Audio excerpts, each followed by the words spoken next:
Welcome to Outlaw Theology with the Whiskey Preacher.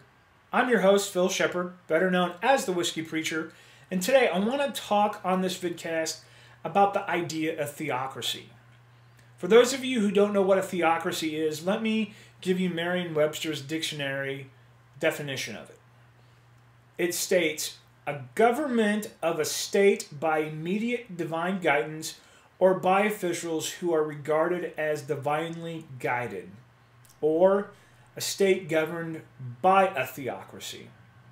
So this idea of a political structure that is surrounded or led by a divine leader, or the idea of a godly individual who is been chosen, like in the Bible times, say David, who was chosen to be the king of Israel.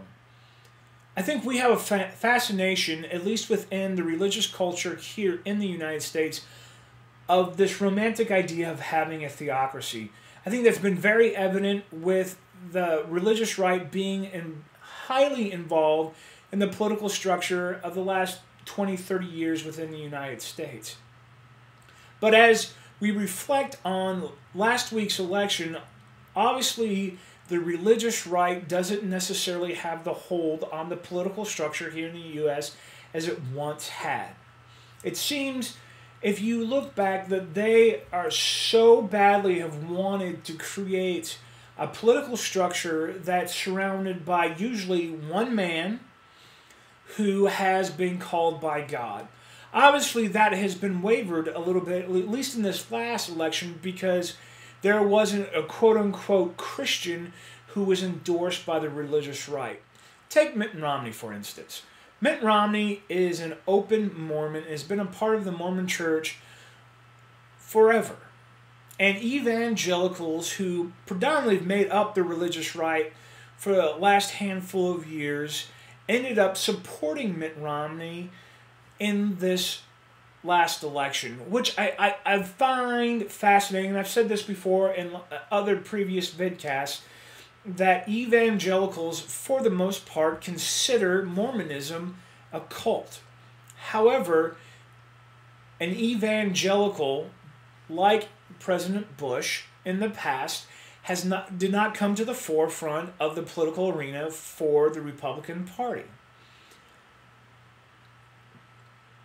And so this romantic idea of having a theocracy has been deconstructed very much in this past election. It really has called into question what would be beneficial for us as the United States of America to have a theocracy.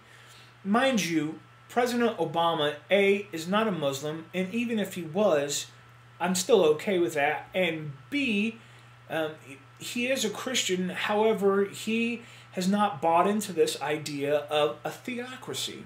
Even though in our Pledge of Allegiance to our flag, depending on which one you follow, says that we are one nation under God. But what does that mean? Why do we even remotely think that we should be one nation under God? A lot of people have this romantic idea that our founding forefathers were the solid Christian men who set up our country. In fact, most of them were deists, which in a nutshell means that God took the world, created it, wound it up like a clock, and God has had God's hands out of interaction with the creation ever since God created the earth.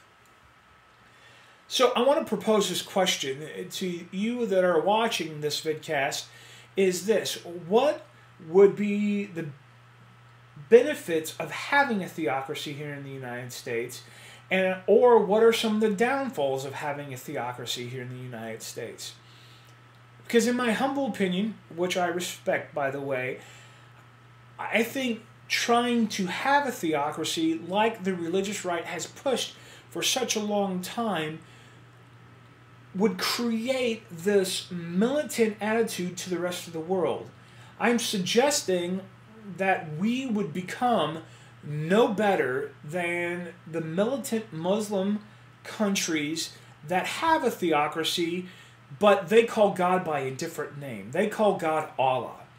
But they are striving to have a theocracy, and in some places they have. And by no means, this is not a slight on Muslims. I have Muslim friends. I highly respect the Islamic religion, but like any other religion, they have extremists. And I feel like the religious right, and this may get me in some trouble, which I'm completely okay with. I believe that the religious right, just like the extreme Muslims have done and wanted to create this radical idea of this political structure that is supposedly driven by a divine being, or a divine inspired being, excuse me. So what would be the purpose of us here in the United States unless we want to become a militant religious institution like some of these extremists in Islamic countries have tried to do and impress their fellow Islamic brothers and sisters? Or do we want an impressive political structure that we will enslave our fellow believers in Jesus? Or because the United States is made up of all different religious types of folks, will we want to enslave them under our name of God? And how would that ever be beneficial to the rest of the world, let alone our country? I would love to hear your thoughts on this. Please feel free to comment in the comment section below. Don't forget to follow me on Twitter, @PhilShepherd. My hashtag is WhiskeyPreacher. You can also have this conversation on Facebook. You can go to Facebook and find my fan page, Whiskey Preacher. And don't forget to like the page. And I want to hear your comments. Please feel free to dive into this conversation. Do we, as the United States, need to be a theocracy? If so, what are the benefits or what are the downfalls? I am suggesting that the downfall of being a theocracy will make us no healthier than extreme Islamic countries that have oppressed their fellow believers into this idea of an extreme way of having a political system set up so the religious structure will oppress everyone else around them. Thanks for dropping by Outlaw Theology with the Whiskey Preacher, and I look forward to talking to you.